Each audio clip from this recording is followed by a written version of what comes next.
Hi everybody, I'm coming at you today with another quick and easy recipe that you can make in about half an hour at home.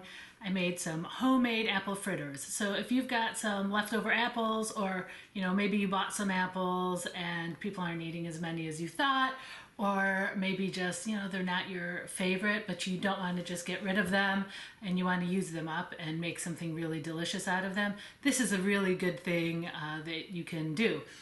You'll be surprised to see how easy it is to make it at home and how good they are. So I hope you will try it and let me know what you think. Enjoy. Okay, let's get started by going over everything we're going to need today. First, we're going to need a big bowl just for mixing things up.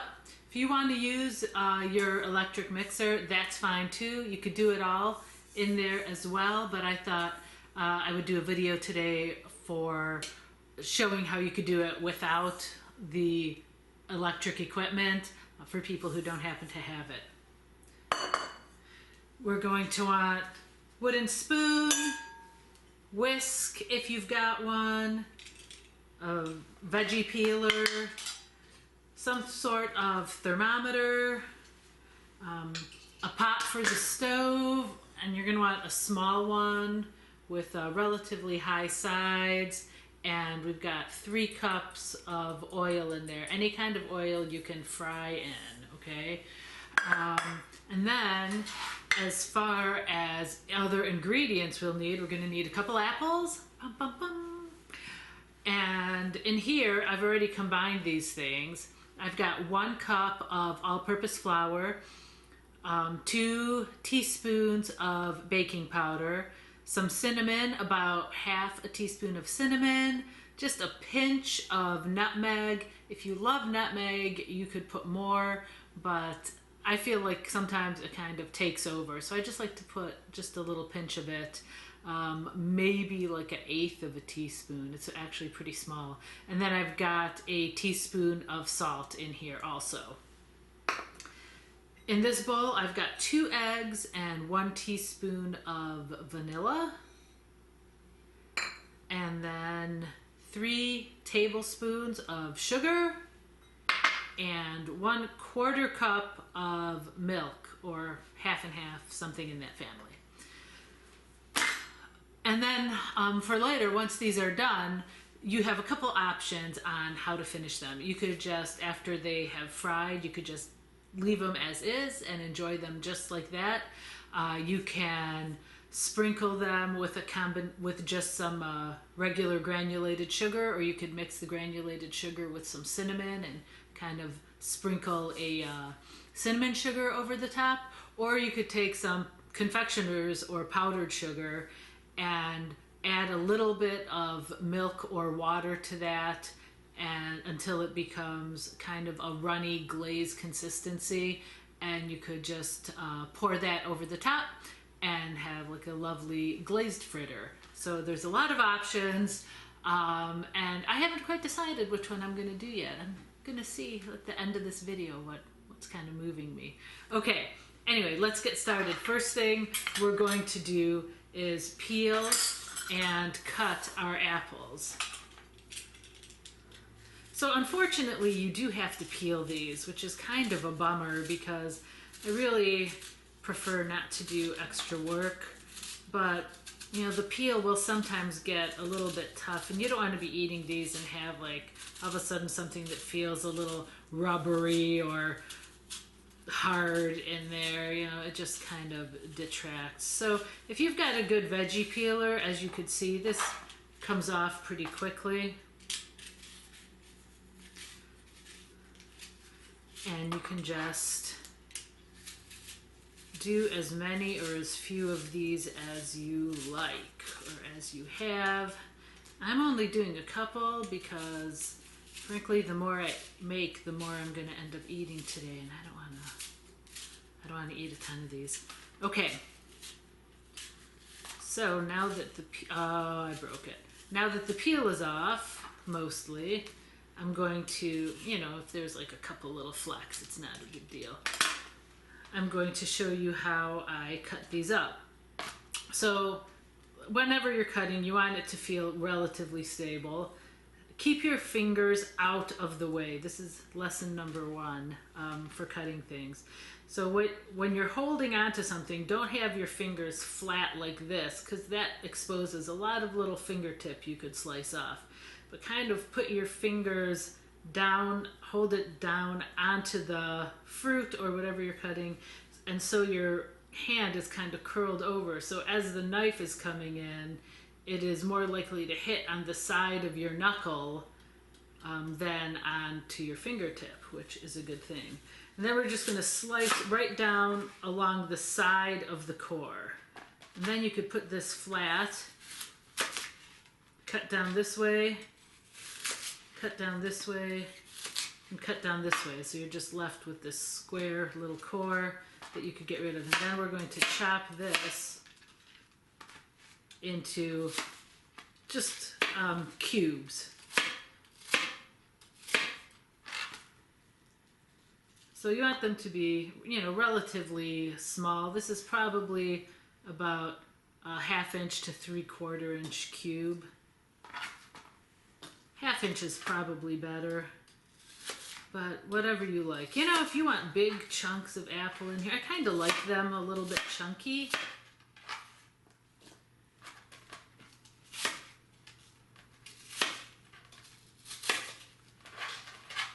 Okay, so just keep doing this until you have all your apples done.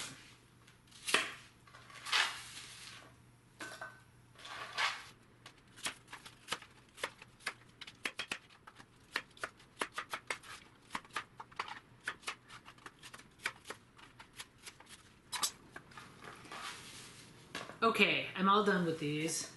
You may have noticed the cutting board I'm using today was sliding around a little bit. I don't recommend that. Try to get something that's going to be a little more sturdy. You know, the more stability you have when you're using a sharp knife, the better. So at this point, if you're worried about your apples kind of turning a little bit brown, you could put a little bit of lemon juice over these. It'll help maintain the color. But I figure I'm putting cinnamon in this anyway, and that turns everything brown. So if they start oxidizing and go a little bit brown, that's not really going to bother me. So I'm just leaving them the way they are. Okay, so first thing I'm going to do now to get this batter ready is I'm putting my eggs with the vanilla, don't forget that's already in there, in this bowl with the sugar. I'm going to take my whisk and just beat that up. What I'm looking for is for this to get a little bit pale looking and have all of it really incorporated nicely and not look like just streaky eggs. And you'll notice the more that you do this, the paler it gets.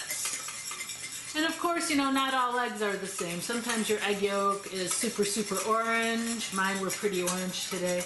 And sometimes you get some eggs where the yolk is a little paler. So, you know, don't make yourself crazy about color, but you basically want this to be light and maybe get a little bit frothy, fluffy looking. Okay.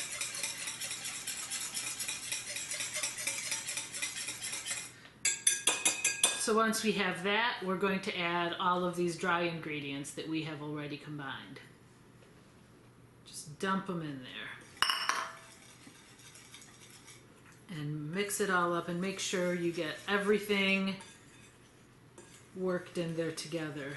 It's going to start feeling a little thick. Dump that milk in there right off too. Luckily, this isn't one of those precision things where, you know, you have to add things in exactly the right order and, you know, at exactly the right timing. You just want to make sure you get all these things together.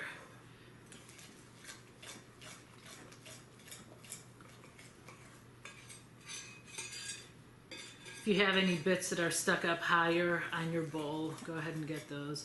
And then eventually you'll get to this where it's just all combined and really nice and smooth looking. And that's what you're going for.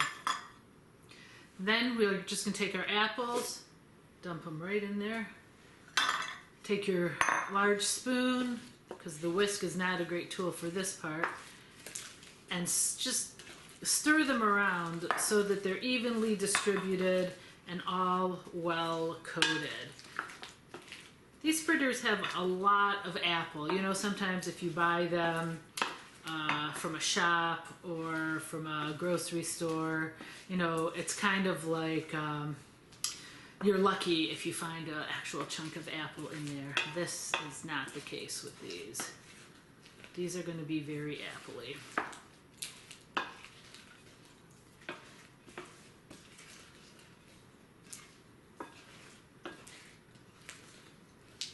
Okay, so now that these are all combined, what I'm going to do is I'm going to go to the stove, put my oil on the stove. I'll actually show you. I'm going to be using this small pot. Really, you could use any size pot you want, but I wanted to use one with a smaller diameter because I want the oil to be relatively deep. It's probably about that deep in there right now. And the larger the pot, the more oil I would have to use. And I really don't want to use up a lot of oil for frying if I don't have to. But you do want it to be deep enough so that you get good browning, and so you can, when you flip your fritters over, they'll be evenly brown, and you won't have a section that just didn't get fried, because that would be bad. So I'm going to be using my candy thermometer today, which just clips onto the side here and goes all the way down to the bottom of the pot, so I can keep track of how hot this oil actually is. Okay, and if you don't have one of these, you can use an instant read thermometer where you just can check the temperature every so often. The problem is it's just a little bit more difficult because you're constantly going back and forth and checking, because obviously every time you add something cold, like your batter, into the oil, it drops the temperature. And your goal is to maintain that temperature as close as you can. So I'm only going to be doing one, maybe two at a time in here, depending on how it's going to affect the temperature. But I'll only know that once I get it going. While my oil is heating up, let me show you what I've got going here. I've, of course, have my pot with my thermometer in there, and I am paying close attention to what the temperature is at. We want this temperature to be at 375, so that's way up here, and currently I'm down here at about 130, so I probably have a couple minutes to wait. And what I'm going to do, because not all thermometers are completely perfectly calibrated, I am going to just check when this starts getting close to 375. I'm going to check it with this thermometer too, and we'll see how close it is. That way, if it's a little low on this one compared to this one, I might take it up a little bit higher. But if it's reading higher here than it is here, I might start frying when it's a little bit lower. What else do I have? I, of course, have my batter with my apples. I have a rack back here that has been lined with several layers of paper towel. I have one of these scoops that I'm going to use to measure out my batter and drop it into the oil. If you don't have a scoop like this, you could use a 1/4 cup measuring cup, and that should get you about the same size. And then the last thing I have a silicone one, but any kind of spider will do. A lot of times these are a metal mesh. If you have a metal slotted spoon, that works well too. Anything that's going to be high heat resistant and allow the oil to drain out when you pull it off and will be large enough to hold these fritters is what you're looking for. And make sure, if you're using a small pot like I am, that this is something that can easily fit in here. You don't want to be mid-frying and realize you need to take something out and all of a sudden find that for some reason the maneuverability that you need just is not there. Okay, my oil is just at about the temperature I want it to be, so I'm going to go ahead and get my first scoop ready and drop it right in there. And we'll see how it affects the oil. Looks like it hasn't dropped the temperature by too much, so I'm going to go ahead and drop in one more.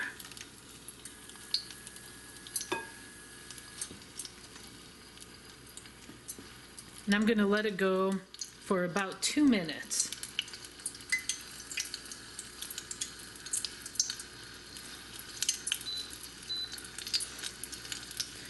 Throughout this process, you are going to want to be monitoring the oil temperature here and adjusting the temperature on your stovetop just to make sure it kind of stays in the right zone.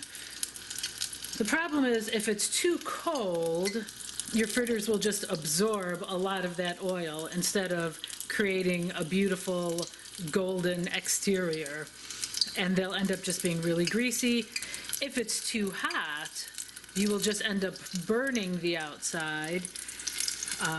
And chances are when you're burning the outside, you freak out and you take it out because you don't want it to be burned. And what ends up happening is you have an uncooked middle in there as well. So you just want to maintain that temp as well as you can. It does take a little bit of trial and error. So if you're having a hard time, if this is your first time doing something like this, don't freak out. Everybody has a hard time before you get the rhythm of everything correct.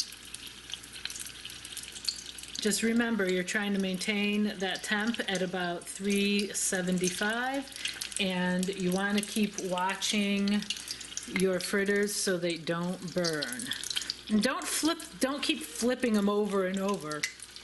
Ideally, you will only flip them over one time. You want them to be a nice golden brown, but you also want them to be in here long enough so that they are cooked in the center. That's why we're not doing really enormous ones either. You know, really big ones, you have to get it just perfect. And I see my temperature is dropping a little bit, so I need to boost up the temperature on my stovetop.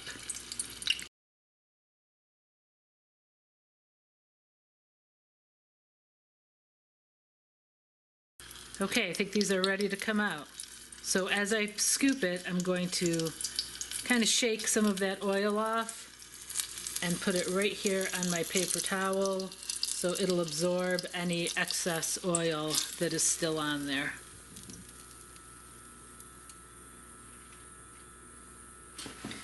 And then before it gets really hot, because once you take those out, that oil starts just heating up again, drop your next one or two right into that pot.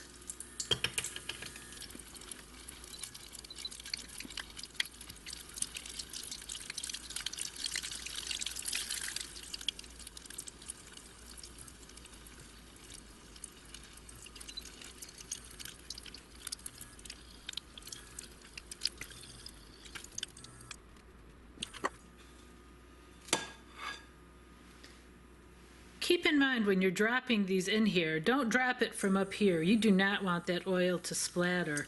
Get it right down there, up on top of that oil, and just gently let it go.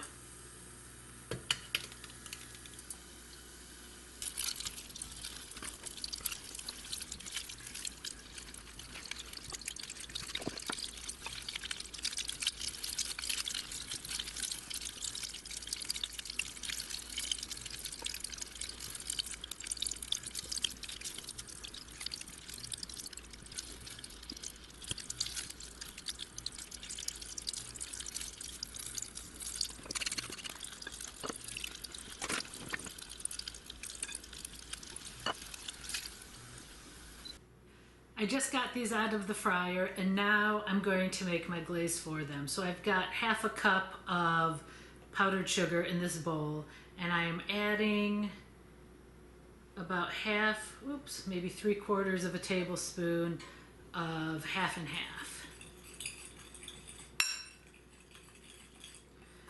And see how that goes. You know, you could always add more, but you'll be surprised at how little liquid you need to make this liquidy. But I think I'm going to add just a touch more, maybe an actual half of a tablespoon. Okay. And you want this to be, you could add flavors to this too. You could add some cinnamon in here. You could add a little bit of vanilla. I tend to not like to add vanilla extract though to this because I feel like it's always got that alcohol base that doesn't really cook off, and it's not like the best tasting thing when you don't cook it. I'm just gonna add one little splash more because I want this to be pretty loose. I don't want these to be thickly glazed. I want them to just have a hint of the glaze. Okay, that looks good. So now I'm just going to take these and dip the top and onto my sheet or onto my plate.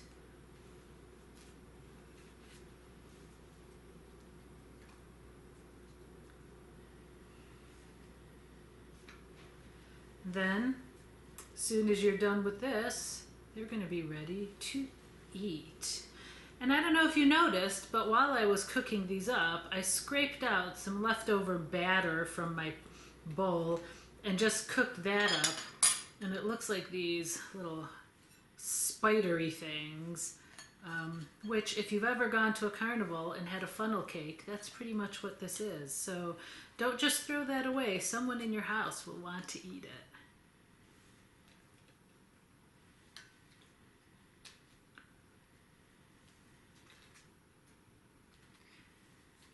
Okay, so we are all done with this project. I hope that you like them. I hope if you've got some leftover apples that this is a great way to use them up. And it's a really nice, relatively quick thing you could do on a weekend to just do something a little bit different and have a special treat. So enjoy them and have fun making them.